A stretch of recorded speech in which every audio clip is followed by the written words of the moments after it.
Masarap na merienda baga ang hanap mo mga kaprensi. Abay samahan nyo na po akong magluto ng bibingkang balinghoy. At samahan nyo nga po uli akong manguha ng balinghoy dini sa tabi ng aking kubo. At kahit nga po napakaliit ng kanyang puno ay napakalalaki naman ng kanyang laman. At hinukay po muna natin yung puno para madali po siyang bunutin. Ay talaga naman pong nakakatuwa at napakalalaki ng laman. At sa laki nga po niya ay para talaga namang mas malaki pa sa hita ko. At dahil nga po gahita ang laman ng ating balinghoy ay tama na po ang isang puno. Nako po ay dumaan na naman tayo din sa pinyahan ay masisira na naman ang ating kutis na rin. Nako po para namang may kutis. Abay syempre legs na nga laan po ang makinis ay dapat na nating ingatan yan gayon. Sa mga nagatanong po sa akin kung taga saan po ako po ay taga General Luna, Quezon. Ay hindi po ako taga Batangas at hindi rin po ako taga Mindoro. Lalong lalo na po hindi ako taga Mindanao. Ay nako po ay kalayo naman po noon. At pagkatapos ko nga pong magpaliwanag sa inyo ay tayo naman po ay magyadyad nitong balinghoy nang tayo po ay natatapos na gayon. At pagkatapos nga po nating yadyarin yan ay atin naman po yan tanggalan ng katas para po ay hindi medyo mapait. Parang ikaw laan din minsan yan, bitter. Uy! At pagkatapos nga po nating tanggalan ng katas yan ay tayo naman po ay magata ng niyog. At napakasimple laan po talaga ng ating alutuing merienda. At dahil nga po ako'y sa probinsya nakatira ay asukal nga laan po ang aking nagastos dyan. At magsalang na nga po tayo ng asukal dito sa ating kawali. At pagkatapos nga po ng ilang minuto ay ayan medyo natutunaw na yung ating asukal. At pag ganyan na nga po katunaw yung ating asukal ay ilagay na po natin yung gata ng niyog. At halu-haluin laan po natin yan hanggang sa lumapot. At pagkatapos nga po ng ilang minuto ay ayan lumapot na po yung ating sausawa ng suman. Uy, hindi yan sausawa ng suman. At maglagay na po tayo ng asukal at saka po ay gata ng niyog dun sa ating niyadyad na balinghoy. Dahil nga po medyo kulang pa sa gata ay magdagdag po tayo ng kaunting gata ng niyog. At pag ganyan na nga po ang kanyang itsura ay pwede na po natin yang kainin. Uy, hindi pa, hilaw pa yan. Ay ilagay na po natin yan dito sa lagayan na nilagyan natin ng dahon ng saging. At dinangdang po muna natin sa apo yung dahon ng saging. Para po pag nilagay natin yung niyadyad nating balinghoy ay hindi po masisira. Ay mas maganda nga po sana kung sa bilog na lagayan natin yan nilagay.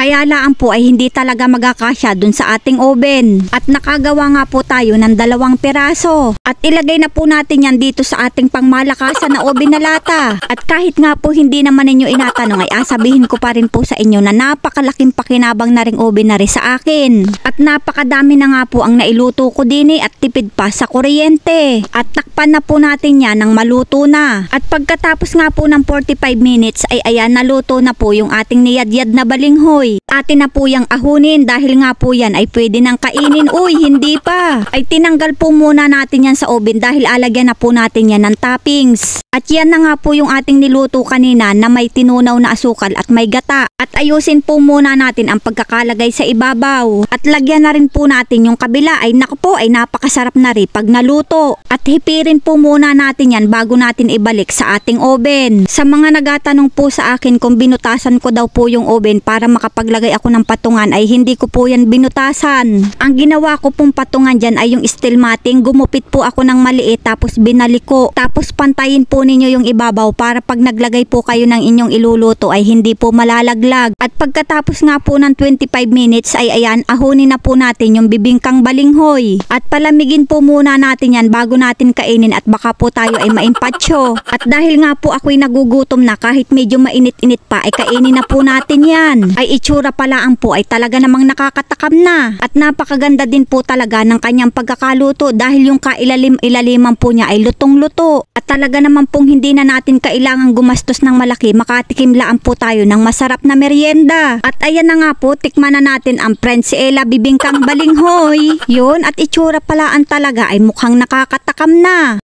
Ayan na nga po, tikman na natin ang bibingkang balinghoy. Ay naku po, walang halong biro ay talaga namang napakasarap at tamang-tama lang din po ang kanyang tamis. At sa sarap nga po ng ating pagkakaluto ay naku po, ang dami na naman nating nakain. Mga ka-frenzy, thank you for watching po and see you again guys.